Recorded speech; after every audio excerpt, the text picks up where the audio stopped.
કરજણ ધાવડ ચોકડી પાસે છોટા હાથી ટેમ્પોમાં આગ ભભૂકી ઉઠતા અફડાતફડી મચી જવા પામી હતી. સદનસીબે જાનહાનિ ટળી જતા લોકોએ હાશકારો અનુભવ્યો.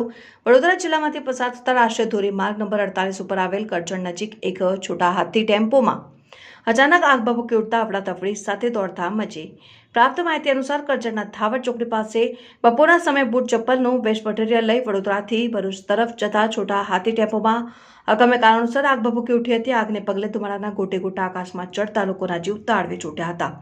આગની જાણ કરજણ ફાયર વિભાગને થતા કરજણ ફાયર વિભાગના કર્મીઓએ તાત્કાલિક ઘટના સ્થળે પહોંચી આગ ઉપર સતત પાણીનો મારો ચલાવી કાબુ મેળવ્યો હતો. સદનસીબે આગની ઘટનામાં જાનહાનિ ટળી જતા લોકોએ હાશકારો અનુભવ્યો હતો, પરંતુ લાગેલી આગમાં ટેમ્પોમાં ભરેલા વેસ્ટ બૂટ ચપ્પલનું મટીરિयल સળગીને ખાક થઈ જવા પામ્યું અને ટેમ્પોને પણ नुकसान થયું. तस्लीम पीरावाला करजण।